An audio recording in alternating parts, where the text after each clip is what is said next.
ലോക്ക്ഡൗണും കോവിഡും കാരണം നമ്മളുടെ എല്ലാ കാര്യങ്ങളും ഓൺലൈൻ ആയിക്കൊണ്ടിരിക്കുകയാണ്.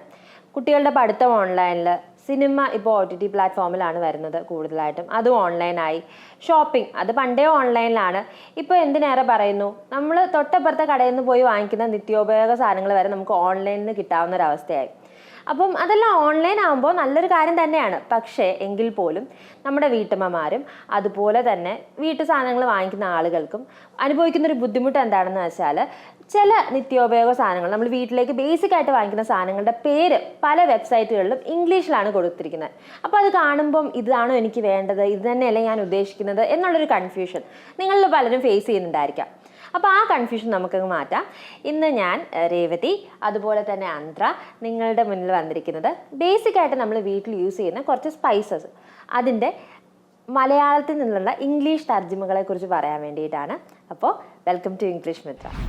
I think after this perfect introduction for this video, we are going to get started, and Revati will be telling you the name of the spice in Malayalam, whereas I will focus on the English name of the spice as well as its pronunciation. Okay, ഇപ്പം ഞാൻ മലയാളത്തിൽ പറയും ഓരോ സ്പൈസിൻ്റെ പേരും, അപ്പോൾ അത് അന്ത്ര ഇംഗ്ലീഷിലേക്ക് translate ചെയ്ത് പറയും. അപ്പോൾ നമ്മുടെ നാട്ടിലായാലും പല ഏരിയയിൽ ഈ സാധനങ്ങളുടെയൊക്കെ പേര് വ്യത്യസ്തമായിരിക്കും. അതുകൊണ്ട് തന്നെ പേരും അതുപോലെ തന്നെ നമ്മൾ ഏത് സ്പൈസിനെ കുറിച്ചാണോ പറയുന്നത് അതിൻ്റെ ഒരു ചെറിയ പിക്ചറും കൂടി നമുക്ക് സ്ക്രീനിൽ കാണാൻ സാധിക്കും, നിങ്ങൾക്ക് എളുപ്പം മനസ്സിലാക്കാൻ വേണ്ടിയിട്ട്. So let's begin, right? Yes. Okay, the first one is kayam. Kayam, as she already said, is Asofoetida, which basically is a tangy spice which gives a certain kind of a tang. I think you can tell. സാമ്പാറിലൊക്കെ ഇടുന്ന കായം, കായത്തിൻ്റെ English വേർഡാണ് ഇപ്പോൾ അന്ത്ര പറഞ്ഞത്. ഇനി നമുക്ക് അടുത്ത വാക്കിലേക്ക് കടക്കാം, ജീരകം. I think that spice is very popularly used not just in the southern part of this country but also in the northern part, and it's called cumin. Cumin. And it's available, yes. Mustard. നമ്മൾ എണ്ണയിൽ കടുക് പൊട്ടിക്കുന്നതിന് പകരം നോർത്തിൽ കൂടുതലായിട്ട് ജീരകമാണ് ചേർക്കുന്നത്. So cumin. അടുത്ത സ്പൈസാണ് ഉലുവ. ഉലുവ എല്ലാവർക്കും അറിയാമല്ലോ, നമ്മൾ നല്ല കയ്പുള്ള ഒരു സ്പൈസാണത്, നല്ല കയ്പുണ്ടാവും. നമ്മൾ എന്തിലാണ് പറയുക, ചിലർ ഞങ്ങളുടെ നാട്ടിലൊക്കെ മീൻകറി തേങ്ങ അരച്ചൊക്കെ ഉണ്ടാക്കുന്ന സമയത്ത് ഉലുവയിടും, ചെറുതായിട്ട് ഉലുവയിടും. പിന്നെ അതുപോലെ തന്നെ രസത്തിലൊക്കെ ഉലുവയിടും. അപ്പോൾ ഉലുവയുടെ ഇംഗ്ലീഷ് പദം എന്താണെന്ന് നോക്കാം. The English word for this spice is Fenugreek. Fenugreek. ഇനി അടുത്തത് കറുകപ്പട്ട.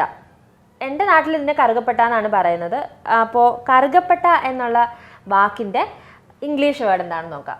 So this is called as cinnamon, and I don't know about the usage much about of this spice. നമ്മൾ ഗരം മസാല ഒക്കെ ഉണ്ടാക്കുന്ന സമയത്ത് കറുകപ്പട്ട യൂസ് ചെയ്യാറുണ്ട്. It's a important part of garam masala.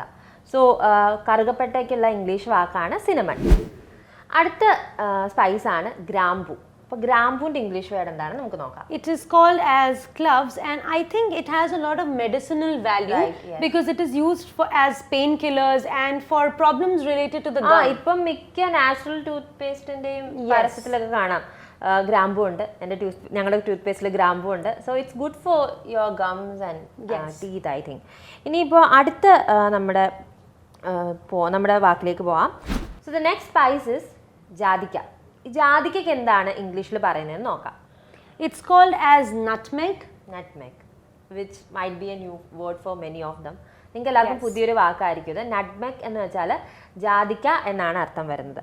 ഇനി അടുത്തത് കസ്കസ്.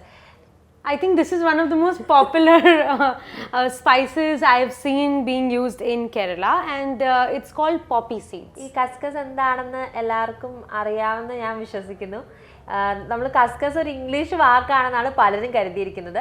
കസ്കസ് ഇംഗ്ലീഷ് വാക്കല്ല, അതൊരു പദപ്രയോഗമാണ്. എനിക്ക് തോന്നുന്നില്ല അത് മലയാള വാക്കാണെന്ന് തോന്നുന്നില്ല, അതൊരു ഡിറൈവ്ഡ് ആയിട്ടുള്ളതൊരു വാക്കാണ്. അപ്പോൾ അതിൻ്റെ ഇംഗ്ലീഷ് വേർഡ് എന്ന് പറയുന്നത് പോപ്പി സീഡ്സ് എന്നാണ്.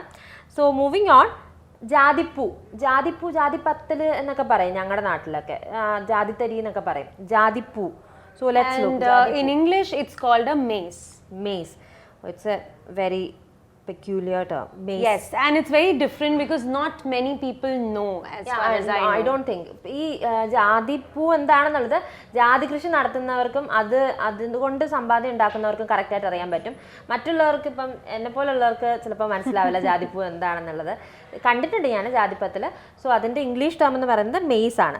So I think it was a nice session. Yeah, I do think so. And I hope this is going to be very useful for people who love cooking, because I think the way to the heart is from the stomach. That's To what I anyone's, believe. not just your husband, to anyone's. To anyone's. To anyone's. To your boss, to your friend, to your husband, to your mother, father, everyone. So we believe that this was informative and useful to you guys. So we are signing off. Thank you.